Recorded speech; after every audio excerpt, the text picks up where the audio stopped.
যে নতুন জাতীয় ঐক্য তৈরি হয়েছে, যে নতুন সম্ভাবনা তৈরি হয়েছে, এই সম্ভাবনা সুযোগ আমরা হারাতে চাই না।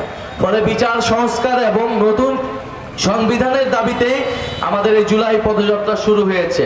এই জাতিগোষ্ঠীগুলোর মধ্যে অনেক ধরনের দ্বন্দ্ব, পরিচয়ের দ্বন্দ্ব আমরা বিভিন্ন সময় দেখি, কিন্তু একটা জায়গায় আপনাদের সবাইকে ঐক্যমত হতে হবে যে অর্থনৈতিক উন্নয়নের ক্ষেত্রে, শিক্ষা, স্বাস্থ্য সুবিধার ক্ষেত্রে কিন্তু আপনারা প্রত্যেকটা জনগোষ্ঠী বঞ্চিত।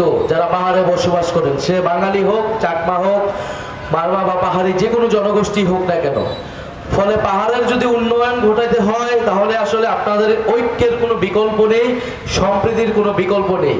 কারণ পাহাড়ে যদি শিক্ষা বিস্তার ঘটে, স্কুল, কলেজ, বিশ্ববিদ্যালয় ভালোভাবে প্রতিষ্ঠিত এবং পরিচালনা হয়, স্বাস্থ্য ব্যবস্থার বিস্তৃতি ঘটে, এর সুবিধা, সুযোগ সুবিধা সকল জনগোষ্ঠীই পাবে আসলে।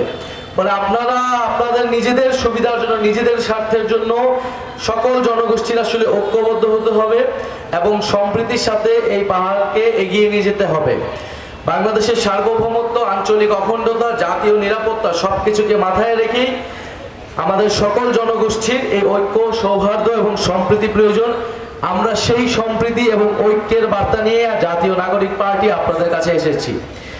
দ্বিতীয়ত, আমরা বাংলাদেশকে একটি বহু ভাষা এবং বহু সংস্কৃতির দেশ হিসেবে গড়ে তুলতে চাই। কারণ ঐতিহাসিকভাবে এই বদ্বীপ অঞ্চল, এখানে বহু ভাষা, সংস্কৃতি, ধর্ম এবং সভ্যতার মিলন কেন্দ্র ছিল। ফলে এটা আমাদের ইতিহাস, ঐতিহ্যের অংশ এবং এটা আমাদের শক্তির জায়গা যে আমরা কত বেশি বৈচিত্র্যকে ধারণ করতে পারি। একটা রাষ্ট্র কত বেশি বৈচিত্র্যকে ধারণ করতে পারে। আমাদের সংবিধানে এই বৈচিত্র্যকে অস্বীকার করা হয়েছিল। এই সকল জনগোষ্ঠীর অন্তর্ভুক্তি ৭২ সালে সংবিধানে নিশ্চিত করা হয়নি।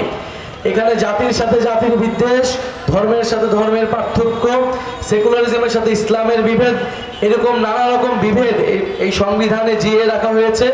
ফলে তার একটা নতুন রাষ্ট্র গঠনের যে সুযোগ, সম্ভাবনা আমরা ৭১-এর মুক্তিযুদ্ধের মাধ্যমে পেয়েছিলাম, সেটি আমরা হারিয়েছি।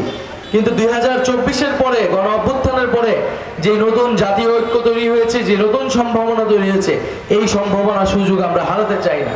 ফলে বিচার সংস্কার এবং নতুন সংবিধানের দাবিতে আমাদের এই জুলাই পদযাত্রা শুরু হয়েছে।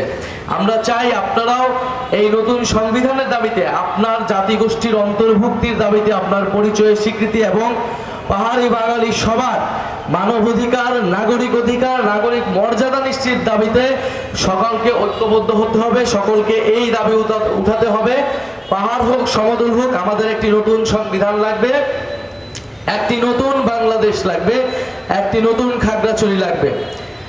অন্তর্বর্তী সরকার গঠনের পরে আমি যখন দায়িত্বে ছিলাম, সরকার গঠনের খুব পরপরই দীঘি নালাতে আমি একবার এসেছিলাম, এই খাগড়াছড়ি।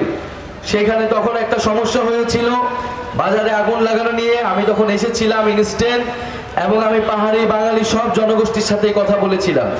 এবং এই যে বাজারে আগুন লাগানোর ঘটনা ঘটেছিল, এটাতে কিন্তু সব পক্ষই ক্ষতিগ্রস্ত হয়েছিল। যারা পাহাড়ি বাঙালি, যারা সেখানে বিক্রি করতে আসে এবং যারা কিনতে আসে, সবাই কিন্তু সেই ক্ষতির শিকার হয়েছিল। এবং সেই আগুন লাগার ঘটনাকে কিন্তু কেন্দ্র করে আসলে পাহাড়কে অশান্ত করে আমাদের দেশে এবং দেশের বাইরে বিভিন্ন পক্ষ আসলে ফায়দা নিতে চায়। আমরা বলেছি কোনো আধিপত্যবাদী শক্তির জায়গা বাংলাদেশে হবে না। আধিপত্যবাদী কোনো শক্তিকে আমরা সুযোগ দিতে, বাংলাদেশ নিজেরা, আমরা বাংলাদেশিরা সুযোগ দিব না। আপনার পরিচয়, আমার পরিচয়, বাংলাদেশি এবং নাগরিক।